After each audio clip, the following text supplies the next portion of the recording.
ये बॉलीवुड वाले भी ना मतलब कमाल ही हैं। चांद इनकी गलियों में आ चुका है गली में आज चांद निकला और चांद तारों को तोड़ने के ख्वाब देखे जा रहे हैं। चांद तारे तोड़ लाओ, बस इतना सा ख्वाब है। चांद से बातचीत चल रही है इनकी फुल, मतलब चांद तो सोना बाबू हो रखा है। मैं इसके यहाँ कहीं भी कभी भी ले जा लेते हैं इसको। लेकिन क्या आप जानते हैं चांद पर पहुंचने वाले सबसे पहले शख्स का नाम क्या था? दीपक चौरसिया। लेकिन क्या आप जानते हैं चांद पर पहुंचने वाले सबसे पहले शख्स का नाम क्या था? गणेश गायतोंडे। अबे चुप हो जाना। तो चांद पर कदम रखने वाले दुनिया के पहले इंसान थे नील आर्मस्ट्रॉन्ग और ये अमेरिका से थे। इनका पूरा नाम था नील एल्डन आर्मस्ट्रॉन्ग। तो दोस्तों सवाल अब एक और कि चांद पर पहुंचने वाले सबसे पहले भारतीय कौन थे? हाँ पता है हमका, वो राकेश शर्मा। अबे चुप, कहाँ पढ़ा तूने? गूगल में पढ़ा ना साले, गूगल में लिखा हुआ सब कुछ ठीक नहीं होता है। राकेश शर्मा जी स्पेस में पहुंचने वाले पहले भारतीय थे और इकलौते भी थे। चांद पर अभी तक कोई भारतीय गया ही नहीं है, समझा ना? पढ़ लिया कर थोड़ा।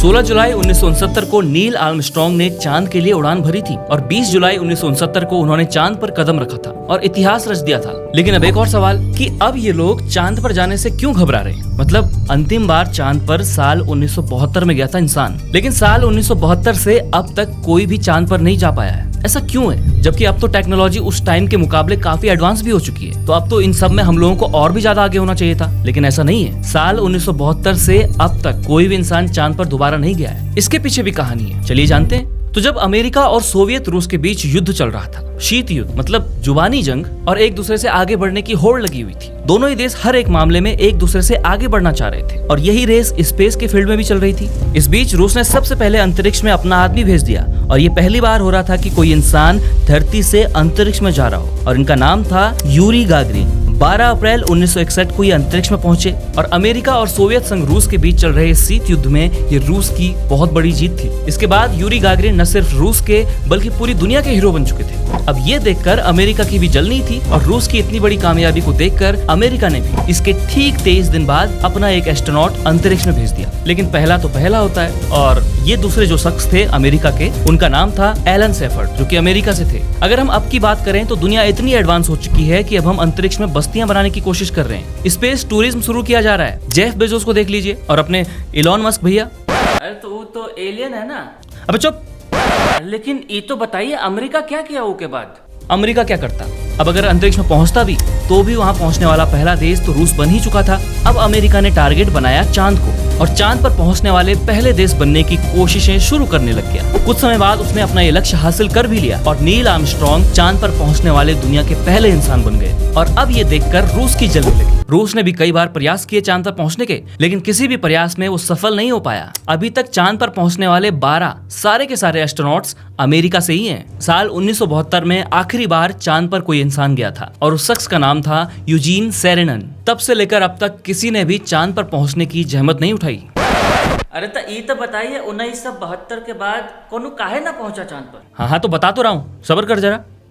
देखिए कुछ इतिहासकारों का कहना तो ये था कि अमेरिका का चांद से मोहभंग हो गया था क्योंकि वो काफी ज्यादा बार चांद पर पहुंच चुका था और उसके कंपटीशन में भी कोई नहीं था और इन मिशंस में खर्चा भी काफी आ रहा था और जितना खर्चा आ रहा था फायदा उतना ज्यादा कुछ हो नहीं रहा था और यही कारण थे कि इन मिशंस को बंद कर दिया गया। लॉस एंजल्स के कैलिफोर्निया यूनिवर्सिटी के खगोल विज्ञान विभाग के प्रोफेसर माइकल रिच का कहना है कि चांद पर इंसानी मिशन भेजने में काफी खर्च आया था जबकि इसका वैज्ञानिक फायदा काफी कम हुआ था। और कई सारे विशेषज्ञों के मुताबिक इस मिशन में सरकार के साइंटिफिक इंटरेस्ट से ज्यादा उस समय के पॉलिटिकल रीजंस थे। रूस और अमेरिका दोनों ही देश स्पेस एक्सप्लोरेशन की होड़ में लगे हुए थे, जिस वजह से उस वक्त सिर्फ 3 सालों में ही अमेरिका ने अपने 12 अंतरिक्ष यात्रियों को चांद की सतह पर उतारा और दुनिया भर के देश अमेरिका के इस कारनामे से शॉक्ड थे, अचंभित थे। साल 2004 में अमेरिका के उस वक्त के राष्ट्रपति जॉर्ज डब्ल्यू बुश ने ट्रम्प की ही तरह इंसानी मिशन में जाने का प्रस्ताव पेश किया था। इसमें 1,04,000 मिलियन अमेरिकी डॉलर का अनुमानित बजट बताया गया, लेकिन भारी भरकम बजट के चलते उस वक्त भी ये सारे प्रोजेक्ट बंद हो चुके थे। 2017 में जब ट्रम्प प्रधानमंत्री बने तो उन्होंने नासा को निर्देश दिए कि जल्दी से जल्दी एक बार फिर से चांद पर किसी इंसान को भेजा जाए। नासा ने इस पर कहा था कि साल 2028 तक ये संभव हो सकता है कि नासा फिर से किसी इंसान को चांद पर भेजे और इस बार नासा कोशिश करेगा कि किसी महिला को चांद पर भेजा जाए। टेक्नोलॉजी अब काफी एडवांस हो चुकी है, जिस वजह से पहले की तुलना में रॉकेट को भेजना अब काफी सस्ता और आसान हुआ है। इतने सालों में नासा ने कई सारे उपग्रह, बृहस्पति पर खोज, अंतर्राष्ट्रीय अंतरिक्ष स्टेशन की कक्षा में लॉन्च, अन्य आकाश गंगाओं और ग्रहों पर शोध किए हैं। अरे तो हम तो ये भी सुना था कि वहाँ एलियन लोग भी रहता है।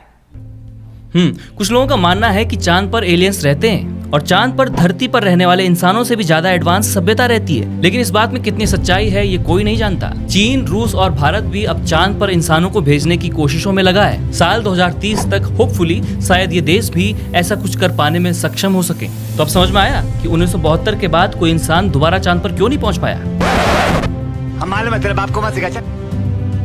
इसका तो कुछ नहीं हो सकता, लेकिन अगर आप चाहते हैं नॉलेज विद फन, देर किस बात की, कर दीजिए हमारे चैनल को सब्सक्राइब और अगर वीडियो पसंद आए तो प्लीज लाइक करें, कमेंट करें और शेयर भी करें। मिलेंगे आपको इसी तरह के एक और वीडियो के साथ, तब तक हंस